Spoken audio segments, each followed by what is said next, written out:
This is the Carl DeMaio Show. We're giving you the story behind the story, and we're leading the fight to take back our state for a better California. Let's talk about impeachment. Actually, haven't we been talking about impeachment since, I don't know, around 10 o'clock the evening of November, 6th, 7th, 8th, I don't remember, 2016, as Democrats were shocked and realized that, oh no, Her Majesty Hillary Clinton was not going to be president after all, that it was actually Donald Trump who pulled off an upset in the 2016 election. Before the ballots had been finished counting, you had Democrats out there talking about impeachment. Oh, yeah. Yeah. The first thing they said was that they were going to, get the Electoral College to block the president. They were telling the electors not to vote for Trump, to, do a protest vote. And then they said, he's obviously was put into office by the Russians. They hacked into the election. Remember, Nancy Pelosi didn't say that they ran ads or that they interfered, that they hacked into the election itself. Another lie. And then, they saw him sworn into office and they immediately were talking about impeachment from day one. When the switch over in the majority happened in last November's election, in the 2018 election, you had members of Congress who ran on the platform of impeaching President Trump. For what crime? It doesn't exist yet, but we're going to get rid of him. In fact, remember the salty comments made by Congresswoman Rashida Tlaib? This, I believe, was the day she was sworn in, or maybe a couple days thereafter or before. She was at a party with a bunch of her zealotry friends, supporters, and this is what she had to say. And when your son looks at you and says, "Mama, look, you won," bullies don't win. And I said, baby, they don't, because we're going to go in there, we're going to impeach the mother. When you think about what Rashida Tlaib just said there, this is before she was sworn into office. This was before the Mueller report came out exonerating the president on Russia collusion. You can sit there and say, well, but obstruction of justice. The main charge that they were going after was Russia collusion. And of course, obstruction of justice. What was that based on? The fact that he said, I didn't do it, and I think that you guys are undertaking a witch hunt? That's exactly what it was.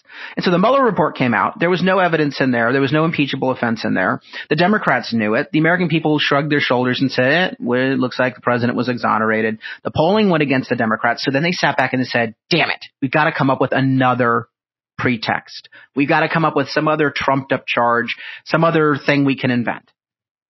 And so the latest is the Ukraine.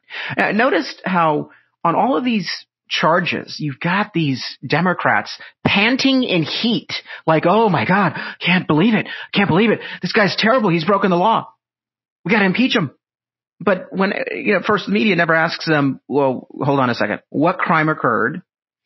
And second, what evidence exists that Trump committed that crime? Media is not asking those questions.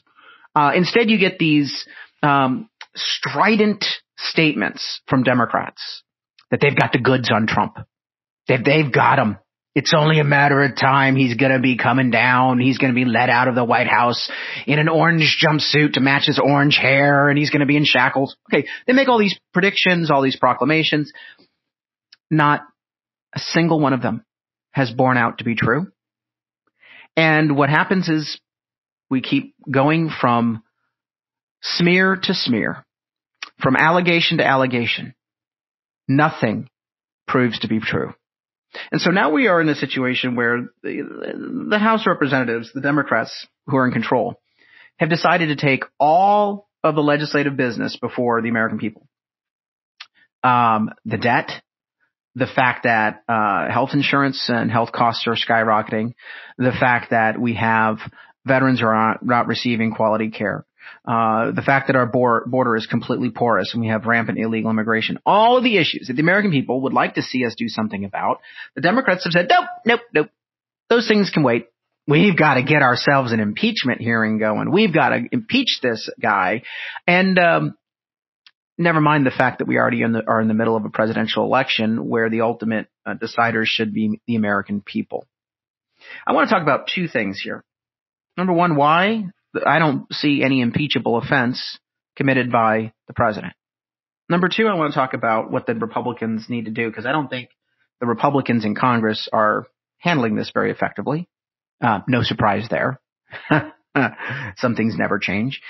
But first and foremost, what is the allegation against the president? That he was on a call with the incoming president of the Ukraine, and he asked the incoming president of Ukraine to investigate one of his political rivals. Okay, so let's look into this.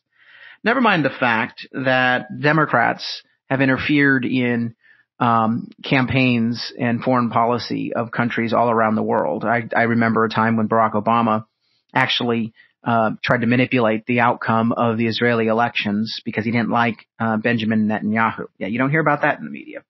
Never mind the fact that we routinely call foreign leaders and say, look, here's an objective we're trying to achieve in our country. We want you to do this. In exchange, we will do that. There's nothing illegal about those conversations. They are a matter of course. They are a matter of routine foreign policy give and take. Remember the Cuban Missile Crisis? We'll take our missiles out of Cuba if you'll take your missiles out of Turkey and Greece. There's no problem with give and take in foreign policy. Now, what was the actual request the president was making? If you put yourself in the time zone, in the time frame that this discussion happened, you just had the Mueller investigation wrap up, and Barr launched an inquiry into the origins of the Russia collusion hoax. And that's what it is, my friends. It's a Russian collusion hoax. There was no foundation for spying on Donald Trump's presidential campaign, no foundation, no justification for spying on the incoming president's transition team, no foundation for launching a criminal investigation against a sitting president. It was all a pretext to try to find something bad on Donald Trump to remove him from office. That is now the investigation at the DOJ. The investigation at the DOJ is no longer against Donald Trump. The investigation at the DOJ now is, did Obama administration officials, did career bureaucrats abuse their power to go after the opposition political party in our country, within our own country, using our own government to go after one of our own political candidates? That, my friends, is against the law. That inquiry was launched. The Ukraine is at the center of that inquiry. The allegation is not only were they involved with the 2016 election machinations of the Russians in favor of Hillary Clinton, against Hillary Clinton, in favor of Donald Trump, against Donald Trump. Not only were they wound up in that mix, but the Ukraine also apparently did a favor for the Obama administration. Well, not the Obama administration. They did a favor for, allegedly, Joe Biden. That Joe Biden, as vice president, abused his position for his son's personal benefit. That's the allegation. And so the president made a request. Look, Ukraine, your previous government was corrupt. You want to clean up the mess? We need you to look into, number one, whether there was corruption in how you dealt with Hunter Biden, whether Joe Biden actually committed a crime in abusing his office as vice president, because that really is the big story here.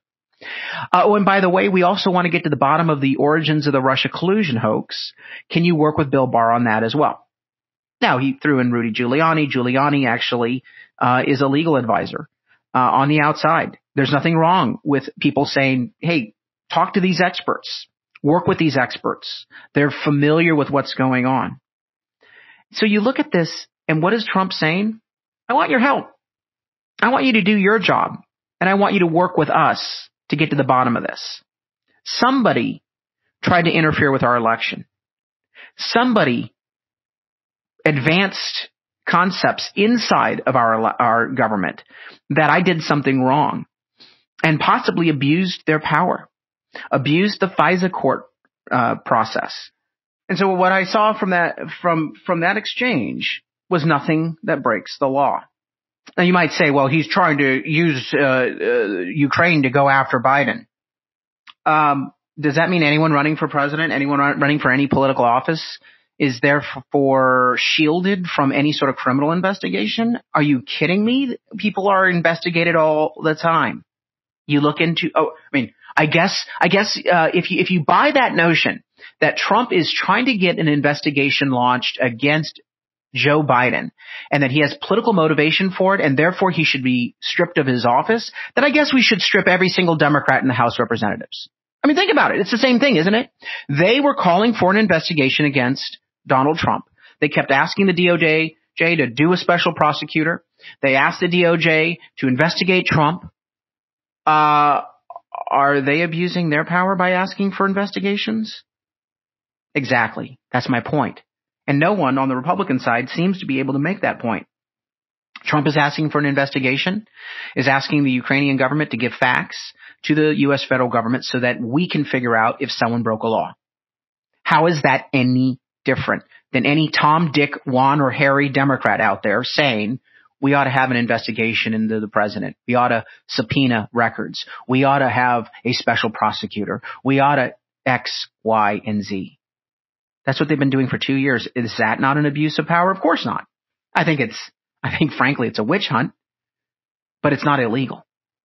And so that's the whole notion here, is that no one has explained the transcript of the call between President Trump and the Ukrainian president to point out the basic fundamental legality of his request and the hypocrisy that you see on the part of Democrats. That's why I don't see an impeachable offense here. I also know the context. Every time I hear the word impeachment, it's for this crime or that crime. They promise us that the evidence is coming, and it never does. Coming up, I want to talk about how Republicans ought to be dealing with the impeachment inquiry on Capitol Hill. I don't think they're doing a good enough job. That's on the Carl DeMaio Show. First, these messages.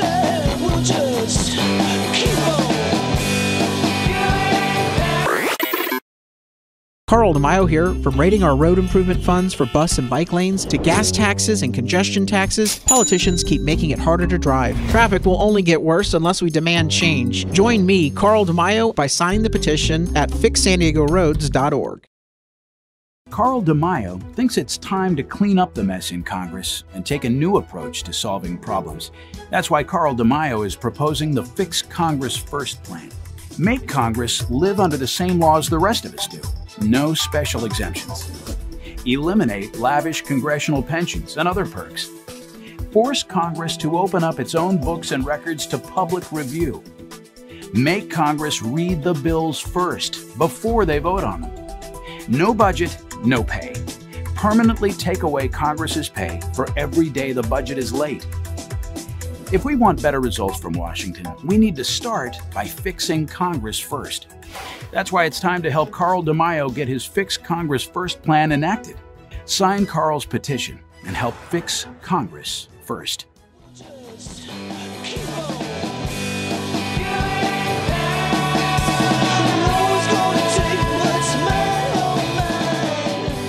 You're listening to the Carl DeMaio Show. We're talking about the impeachment proceedings on Capitol Hill that the Democrats have launched against President Trump. I find them to be an extension of the multi-year witch hunt against Trump to try to destroy him, to remove him from office, to overturn the results of an election. Here's what the Republicans need to do better. First and foremost, they need to explain what I just explained, that the current allegation is a bunch of hogwash. There is no crime that has been committed. And if the Democrats want to claim that asking for an investigation into a sitting elected official or a former elected official is somehow an impeachable offense, then all of them are committing impeachable offenses right now as we speak, because they've all asked for investigations against Trump. It's a lawful request. It may be a waste of time, but it's a lawful request to get to the bottom of an answer, to get to an answer to a question: did someone break the law?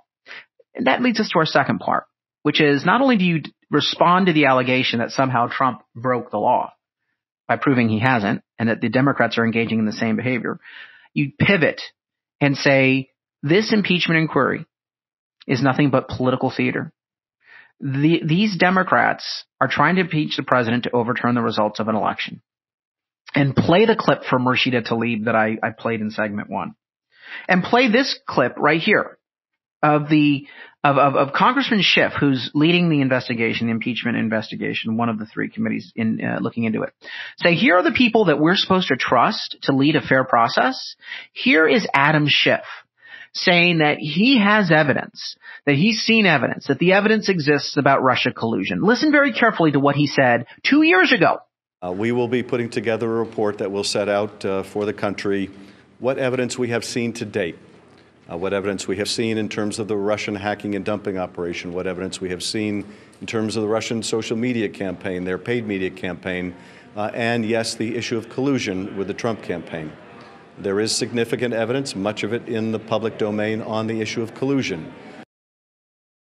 Sadly, from a very early point in the investigation, the chairman made the decision that his mission was not to find out what Russia did, not to determine the role of U.S. persons, but rather to endeavor to distract the public, to put the government on trial.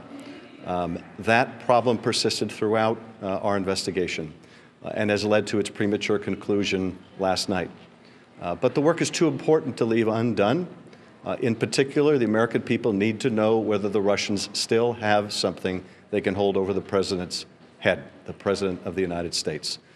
So our work is far from done, and we will be submitting to the public a detailed account of what we have learned to date and the work that has to be done, if not by us, then by others.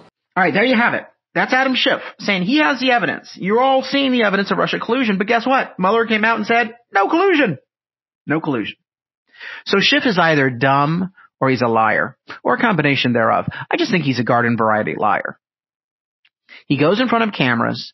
He makes these strident statements. I have evidence of collusion and I'll share it with you later. And we'll release a report. By the way, he never released any report that he referenced in that last clip. No report came out. He knew he wasn't going to be releasing a report. It's sort of like, the Wizard of Oz. Oh, there's something behind the curtain, but don't look. I'll let you know what it is later.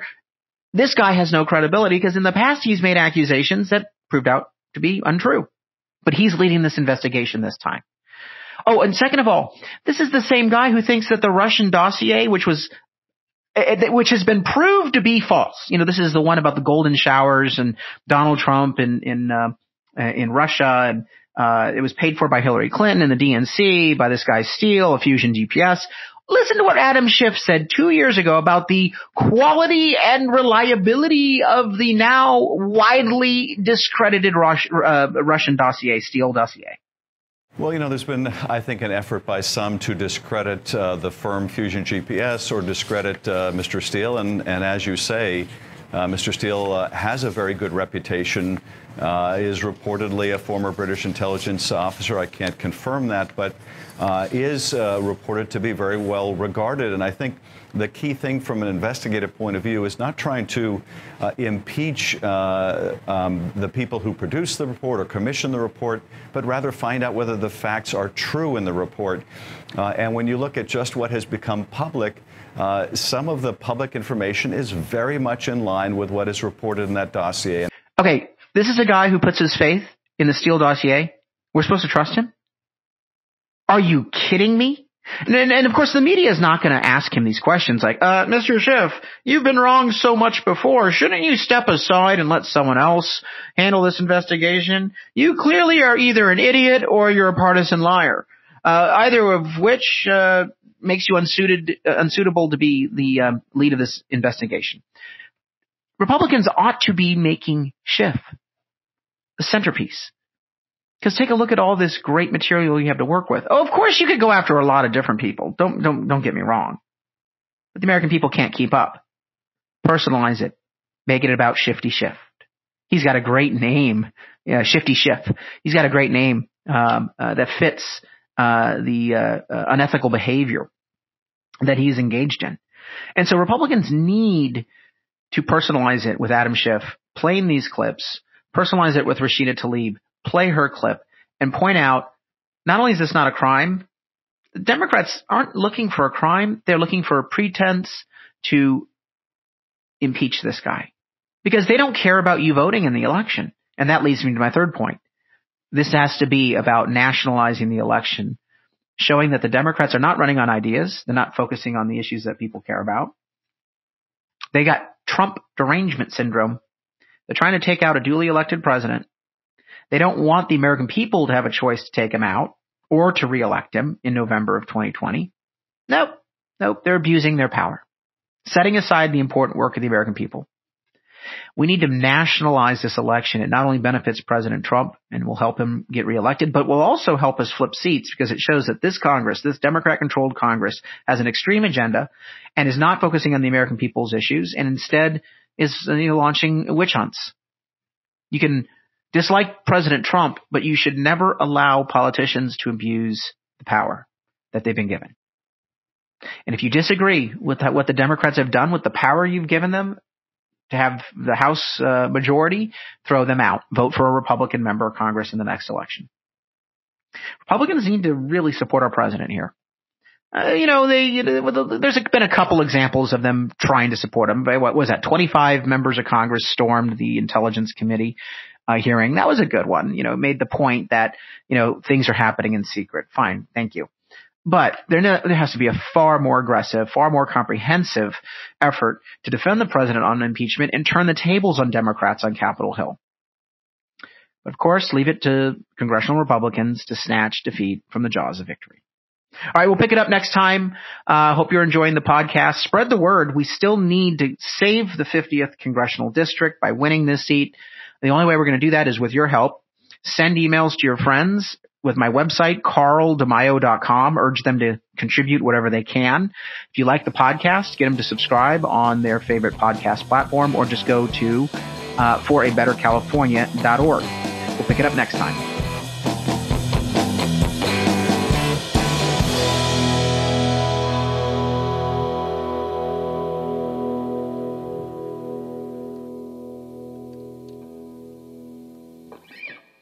This podcast was paid for by Carl DeMaio for Congress.